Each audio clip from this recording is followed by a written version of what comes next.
Sir, எதிர்க்கட்சி தலைவர் உதயநிதி தற்போது கைது செய்யப்பட்டிருக்கிறாரு. குறிப்பா முதலமைச்சர் நடிகை குறித்து அவர் பேசினாரு அப்படின்னு சொல்லி கைது பண்ணியிருக்காங்க. இதை எப்படி பாத்தீங்க?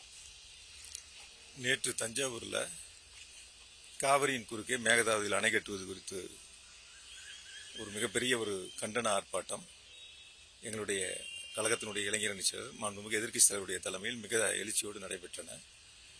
மேகதாது குறித்து இந்த தாவேகா அரசு விவசாயிகளுக்கு துரோகம் செய்யக்கூடிய வகையில், விவசாயிகளை பாதுகாக்கக்கூடிய வகையில் எந்த விதமான நடவடிக்கையும் எடுக்காத சூழலில் தேர்தல் வாக்குறுதிகளில் ஆட்சி அமைந்த அடுத்த நிமிடமே விவசாயிகளுக்கான கடன்கள் தள்ளுபடி செய்யப்படும், அனைத்து விவசாயிகளுக்குமான கடன்கள் தள்ளுபடி செய்யப்படும் என்ற ஒரு வாக்குறுதியை கொடுத்துவிட்டு ஆட்சி அமைந்த பிறகு குறிப்பிட்ட சில விவசாயிகளுக்கு மட்டும் குறிப்பிட்ட தொகையை நிர்ணயம் செய்து தள்ளுபடி செய்தது. விவசாயிகள் இன்று ரோட்டில் போராடி கொண்டிருக்கின்றார்கள்.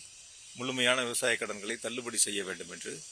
இப்படி விவசாயிகளை பற்றி கண்டுகொள்ளாத, விவசாயிகளுடைய நலனில் அக்கறை கொள்ளாத இந்த தாவேகா அரசை கண்டித்து எங்களுடைய எதிர்க்கட்சி தலைவருடைய தலைமையில் தஞ்சாவூரில் மிகப்பெரிய ஒரு கண்டன ஆர்ப்பாட்டம் நடைபெற்றன.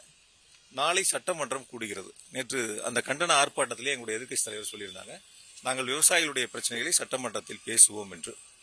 நாளை சட்டமன்றம் கூடக்கூடிய சூழலில் எதிர்க்கட்சி தலைவர் சட்டமன்றத்திற்கு வந்தால் இந்த தாவேகா அரசு அமைந்து என்னென்னலாம் செய்யக்கூடிய பணிகளை செய்யாமல் தவறவிட்டது, விவசாயிகளுக்காக இருக்கட்டும், மேகதாது பிரச்சனைகளாக இருக்கட்டும், விவசாயிகளுடைய கடன்கள் தள்ளுபடியாக இருக்கட்டும், இப்படி தொடர்ச்சியாக சட்டமன்றத்தில் கேள்வி எழுப்பக்கூடும் என்ற நோக்கத்தில் இந்த தாவேகா அரசு இந்த கைது நடவடிக்கையை கையில் எடுத்திருக்கின்றன. குறிப்பா நீங்களே எல்லாரும் பார்த்திருப்பீங்க, யாரெல்லாம் இந்த தாவேகா அரசுக்கு எதிராக குரல் கொடுக்கிறார். பத்திரிகையாளர் உட்பட, எல்லாத்தையும் சேர்த்தா சொல்றேன், பத்திரிகையாளர் உட்பட யாரெல்லாம் தாவேகா அரசுக்கு எதிராக கருத்துக்களை சொல்கின்றார்களோ, இந்த குறுகிய காலத்தில் தாவேகா அரசு அமைந்த காலத்தில் யாரெல்லாம் இந்த அரசு எதெல்லாம் செய்ய தவறியதோ அதெல்லாம் சுட்டி காட்டுகிறார்களோ அவர்கள் மீது வழக்கு பதிவு செய்வதை நோக்கமாக கொண்டு, இலக்காக கொண்டு இந்த அரசு செயல்பட்டு கொண்டிருக்கிறது. இது மிகப்பெரிய ஒரு கண்டனத்துக்குரியது. இதுவரையில் தமிழக அரசினுடைய வரலாற்றில், தமிழ்நாட்டு அரசியல் வரலாற்றில் இல்லாத ஒரு சூழலை இந்த தாவேகா அரசு உருவாக்க முயற்சிக்கிறது. இது மிகப்பெரிய ஒரு கண்டனத்துக்குரியது. நிச்சயமாக என்னுடைய எதிர்க்கட்சி தலைவர் அவர்கள் சட்டமன்ற நீதியின் மூலமாக வென்று தமிழ்நாட்டு மக்களுடன் துணை நிற்கும் இயக்கம் திமுக என்பதை நிரூபித்து காட்டுவார். நாளை சட்டப்பேரவை நாளைக்கு கூட இருக்கு. நீங்க சொல்லுவீங்க எதிர்க்கட்சியின் குரலை ஒடுக்கும் வகையில இது மாதிரியான கைது நடவடிக்கைகள் மேற்கொள்ளப்படுதா? அப்படிதான் இருக்கு.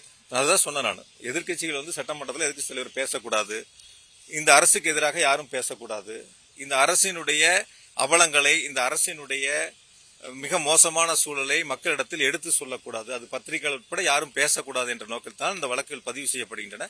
நிச்சயமாக சட்டமன்றத்தில் இந்த தாவேகா அரசுடைய அவலங்களை எடுத்து சொல்லுகின்ற இடமாக எதிர்க்கட்சி தலைவர் நிச்சயமாக பயன்படுத்துவார், பேசுவார். அதை நேற்று தஞ்சாவூரிலும் சொல்லியிருக்கின்றார். விவசாயிகளை பிரச்சனைகளை சட்டமன்றத்தில் பேசுவோம் என்று சொல்லியிருக்கின்றார். அதற்காக இந்த கைது நடவடிக்கை முன்னெடுத்திருக்கின்றார்கள். எதிர்கட்சியும் எதிர்கட்சி தலைவர் கைது செய்யப்பட்டிருக்காரு. அடுத்த கட்ட நடவடிக்கைகள் என்னவாக இருக்கும்?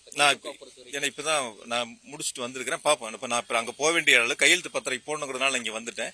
இனி போய் தான் பார்க்கணும், பாப்போம், இடையில பாப்போம். பார்த்து தேங்க்ஸ்.